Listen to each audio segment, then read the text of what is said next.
Hello dear learners, I am Dr. Abhijit Bhuya, Assistant Professor in the Discipline of Political Science at KK Handic State Open University. First of all, I welcome you all to this module on governmental schemes and programs for skill development of the youths. In the previous module, we have already discussed various skill components like computer, Adobe, Photoshop, etc. In this module, we shall discuss in detail the various available schemes and programs of the Government of India, which I am sure will make every one of us aware of the various skill-related opportunities that we might be able to take advantage of. India has one of the world's largest youth populations. As per India's census 2011, youth from 15 to 24 years of age in India constitutes 1/5, that is 19.1% of India's total population. Again, as in 2018, nearly 2/3 of the population, or 66%, is between the working age group of 15 to 59 years. However, when it comes to employability, only 45.9% of graduates are employable in India, as per India Skills Report of 2021. India currently faces a shortage of well-trained, skilled workers as compared to other economies of the world. It is estimated that only 4.69% of the total workforce in India has undergone formal skill training as compared to 68% in the United Kingdom, 75% in Germany, 52% in the USA, 80% in Japan, and 96% in South Korea. Accordingly, equipping the youths of India with the appropriate skills is the crying need of the hour. Acquiring appropriate skill sets invariably facilitates a cycle of high productivity, increased employment opportunities, income growth and development for those who enter the labor market. Let us look at the timeline of government initiatives in the realm of skill development. Over the years, the government has initiated several measures in the realm of skill development and gainful employment. As early as in 1961, the Apprenticeship Act was passed in order to provide practical training to technically qualified persons in various trades for promotion of new skilled manpower. In 1969, the first Industrial Training Institute was established. The National Policy on Education 1992 acknowledged the need for continuous upgradation of skills, for which the policy laid emphasis on organization of employment / self-employment oriented and need and interest-based vocational and skill training programs. The 11th Five-Year Plan, launched in 2007, laid emphasis on empowerment through education and skill development as one of the main objectives, reflecting the resolve of the government to increase the skilled workforce of the country on a yearly basis. Subsequently, in 2008, the National Skill Development Corporation, or NSDC, was set up by the Government of India. The NSDC aims at promoting skill development by providing funding to enterprises, companies and organizations that provide skill training. Thus, with the setting up of NSDC, private sector participation in skill development via innovative funding models started getting a boost. In 2009, the first National Policy on Skill Development was formulated. As per the policy, the target group for skill development comprised of all those in the labor force, including those entering the labor market for the first time, those employed in the organized sector, and those working in the unorganized sector. The policy aimed at institution-based skill development, including ITIs, ITCs, vocational schools, technical schools, polytechnics, professional colleges, etc. Training for self-employment, entrepreneurial development, among others. In the 12th Five-Year Plan, a further boost was given to skill development and employment. The 12th Five-Year Plan observed that skill development in the past have been run mainly by the government with insufficient connection with market demand. To ensure that skills match demand, special efforts are needed to ensure that employers and enterprises play an integral role in the conception and implementation of vocational training programs, including managing industrial training institutes, or ITIs, and in the development of faculty.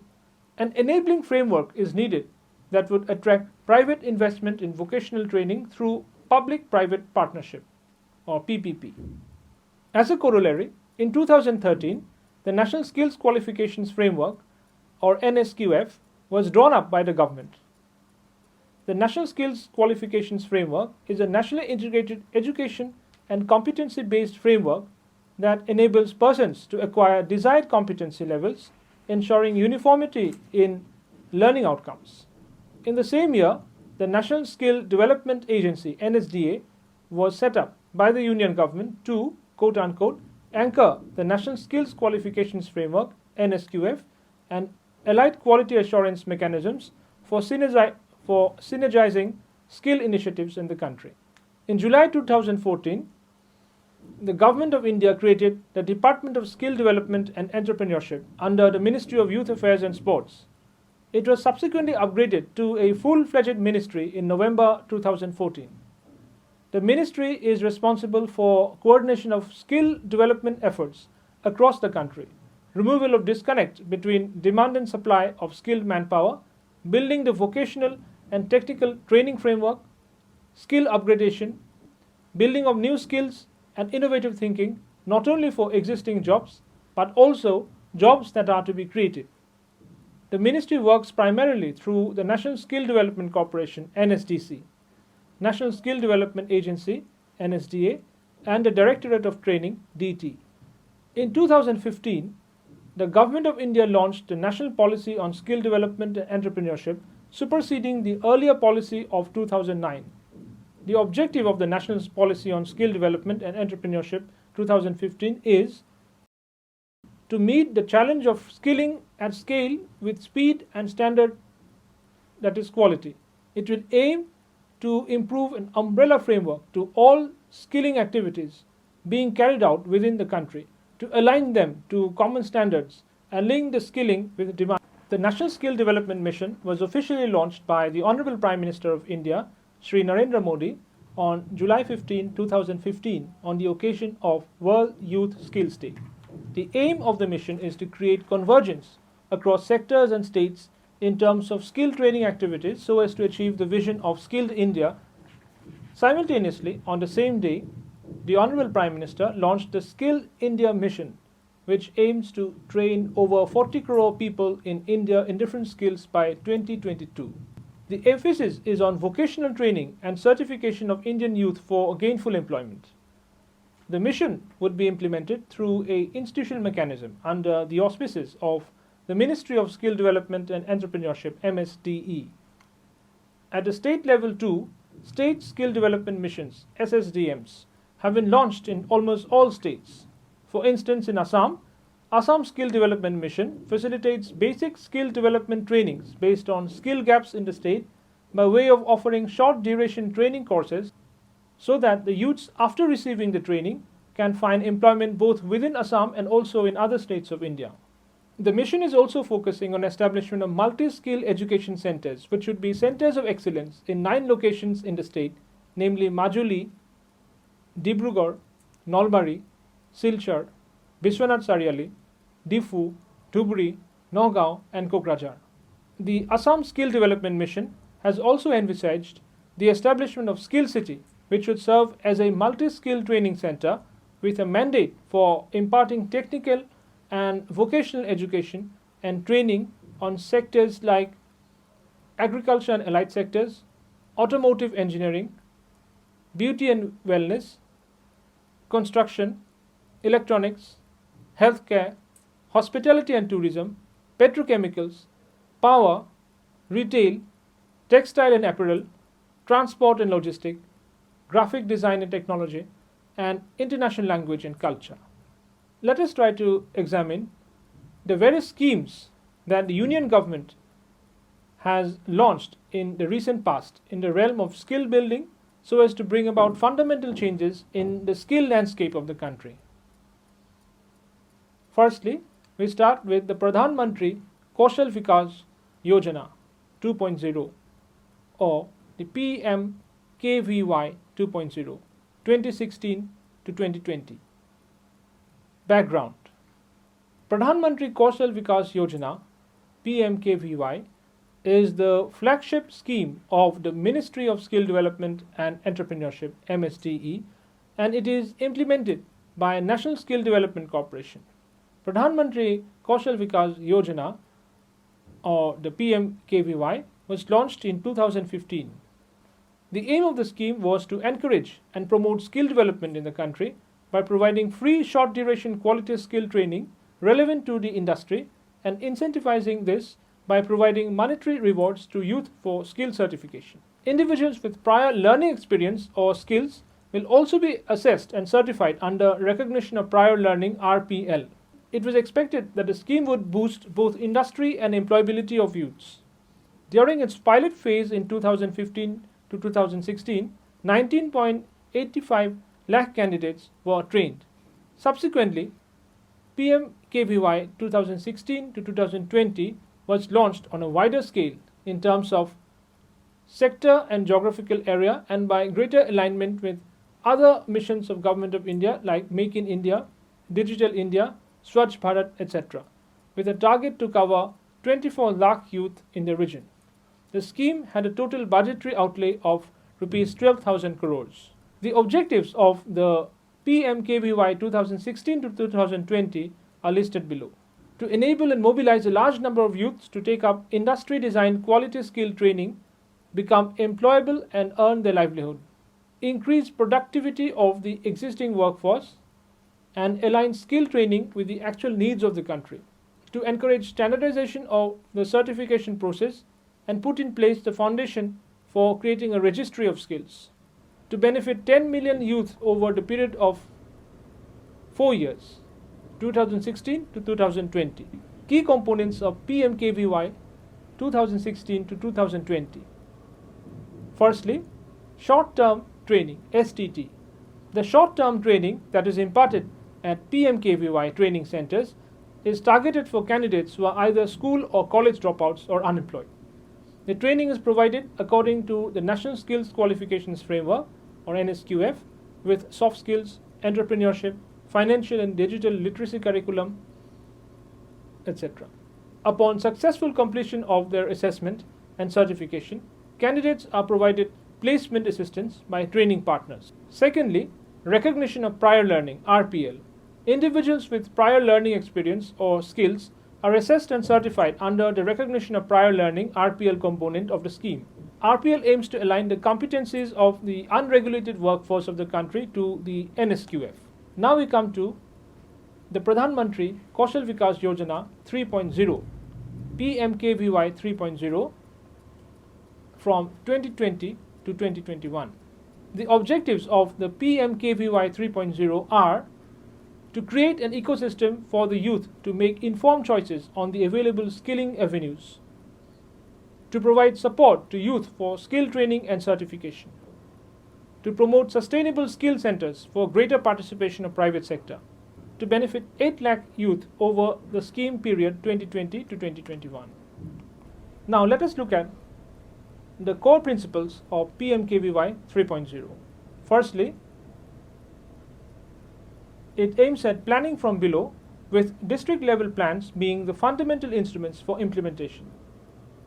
Secondly, it seeks to enhance the role of state or union territories in the entire implementation process of the scheme.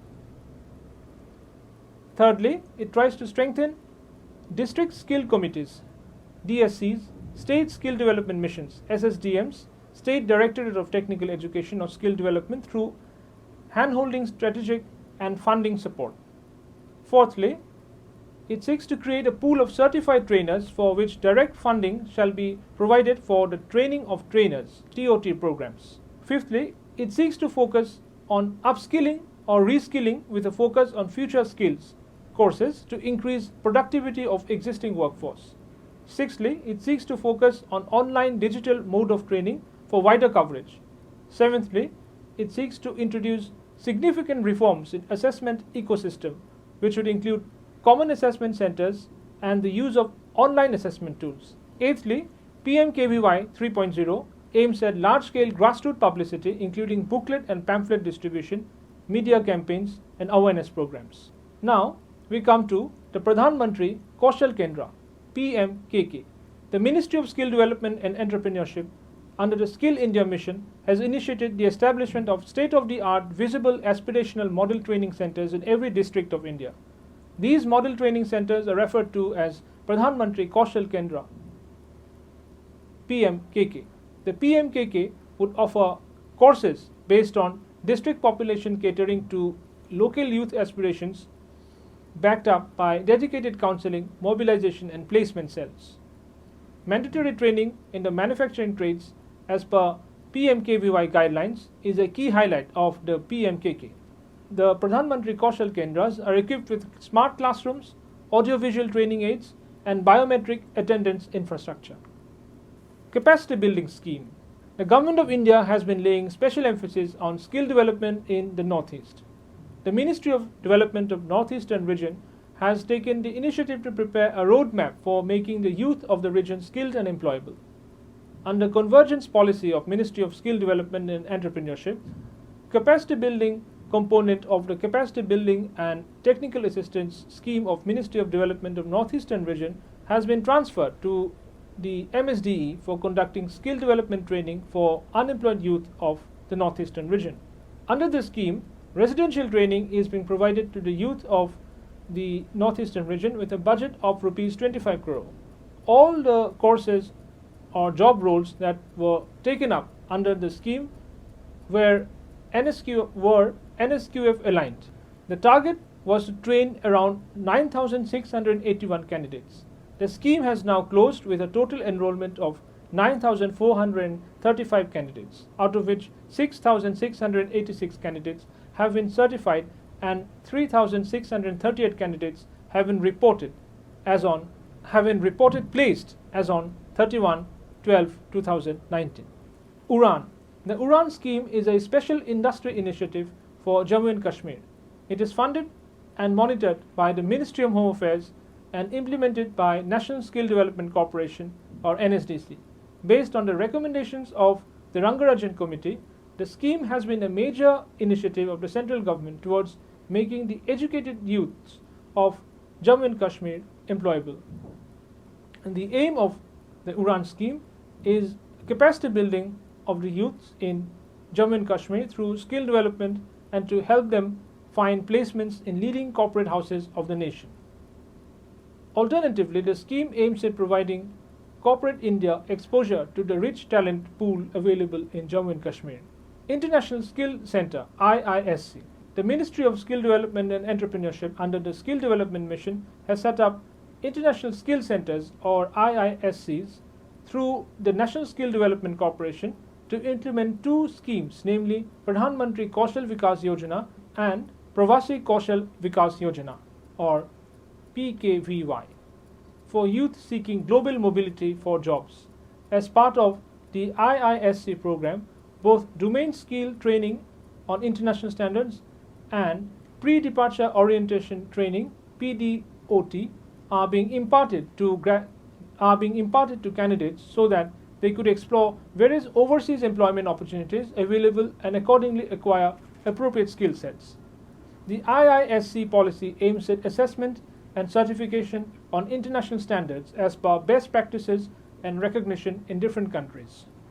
As per the policy, IISCs are to have career guidance and counseling centers with them vis-a-vis international training and employment and act as resource centers facilitating foreign employment support. The Craftsman Training Scheme (CTS) and Crafts Instructor Training Scheme (CITS). The Craftsman Training Scheme (CTS) was introduced by the Government of India in the year 1950, aimed at fulfilling the demand for skilled workers in different trades for the domestic industry. The scheme is hailed as the most important one in the field of vocational training, as it caters to skilled manpower need for both the present and future through the vast network of ITIs spread over various states and union territories in the country. Presently, training courses under the Craftsman Training Scheme are being offered through a network of 15,042 ITIs located all over the country, with total trainees enrolled 22.82 lakhs in the trades of 1 year and 2 year durations on NCVTMIS portal with an objective to provide skilled workforce to the industry in 138 NSQF compliant trades. Furthermore, the DGT is also mandated to offer training of craft instructors. Accordingly, under the Crafts Instructor Training Scheme program of the DGT, comprehensive training both in skills and training methodology is imparted to the instructor trainees to make them conversant with techniques to transfer hands-on skills in order to train skilled manpower for the industry. Under the SET program, the eligible candidates possessing National Trade Certificate (NTC) or National Apprentice Certificate (NSC) or diploma or degree qualifications are receiving training in 27 engineering trades and 9 non-engineering trades. Vocational training program for women. The Ministry of Skill Development and Entrepreneurship has taken special initiatives to provide skill training to women in the country, which aims at stimulating employment opportunities among women of various socio-economic levels and different age groups. Women's Vocational Training Program (WVTP) was designed and launched in 1977 to mainstream women into economic activities. Under this project, vocational trades particularly suitable for women were identified and appropriate training was imparted to them in this context. Women's Vocational Training Program promotes vocational training for women for wage employment in industry as instructors and also promotes their self-employment. The Women's Vocational Training Program offers industrial skill training under Craftsman Training Scheme, instructor skill training under Craft Instructors Training Scheme, demand-driven short-term courses, and special programs for training the instructors of ITIs. Now we come to the next initiative that has been undertaken in the realm of skill development. Skill strengthening for industrial value enhancement or STRIVE. Skill strengthening for industrial value enhancement or STRIVE project is a World Bank assisted Government of India project. The objective of STRIVE is to improve the relevance and efficiency of skills training provided through industrial training institutes, ITIs, and apprenticeships. It is aimed at institutional reforms and improving quality and market relevance of skill development training programs. The project aims to strengthen institutions such as State Directorate of Training and Employment, CSTARI, NIMI, NSTIs, ITIs, etc. Dual System of Training, DST. The scheme Dual System of Training with revised guidelines was launched by DGT in February 2019 in order to provide employable skills to the trainees who pass out from ITIs in various trades. Under the DST scheme, on-the-job training is conducted in the industry environment in order to meet the skilled workforce requirements of industry. The theoretical component is covered in the ITI itself. After the completion of training, the trainees who are awarded E-National Trade Certificate (ENTC) under the scheme have an edge in terms of employability in industry. Enhancing the existing skill development infrastructure in the northeastern states and Sikkim in terms of upgradation of 22 ITIs by introducing 3 new trades per ITI with full central funding, supplementing infrastructure deficiencies in 28 ITIs by constructing new hostels, boundary walls, and supplementing old and obsolete tools and equipment. The scheme also aims at establishment of 34 new ITIs in 8 northeastern states with 90% central and 10% state funding. Setting up of Indian Institutes of Skills, IISs. The Indian Institute of Skills or IISs are being established in the country to enhance training standards and to provide hands-on skills training to trainees in specialized areas in collaboration with industry, even as it caters to local and regional industry requirements. The IISs conduct NSQF compliant 2-year diploma courses in identified sectors and domains. Indian Institute of Skills have been set up at 3 locations, namely Mumbai in Maharashtra, Ahmedabad in Gujarat, and Kanpur in Uttar Pradesh, in public-private partnership model or PPP model. With the setting up of the IISs, it is expected that the global competitiveness of key sectors of the Indian economy will receive a boost as these institutes impart high-quality skill training, applied research education, and meaningful connection with industry. In conclusion, it may be said that in the recent past, there has been an increasing thrust on boosting the skill environment of the country, as evident from the host of initiatives made by the Ministry of Skill Development and Entrepreneurship and implemented through the National Skill Development Corporation, the National Skill Development Agency, and the Directorate of Training. Several schemes have been launched with a view to bridge the gap between demand and supply of skilled manpower so that skills match the market demand and to boost the employability and productivity of the youth who enter the labor market. The government has been able to put in place a standardized vocational and technical training framework. Simultaneously, through its various schemes and initiatives, the government has been aiming at skill upgradation, inculcating new skills, and encouraging innovative thinking. The government has also been making consistent and systematic attempts at boosting the skill development infrastructure of the country. Thus, it is hoped that in the long run, the skill scenario of India would improve greatly, facilitating employment and productivity on the one hand, and self-employment and entrepreneurship on the other hand, accounting for sustainable development. So, we come to the end of this module. In the next module, we shall discuss the nature and growth of MSME, financial credit system, etc. I have listed out certain references in order for you to be able to know more on the topic. Thank you very much.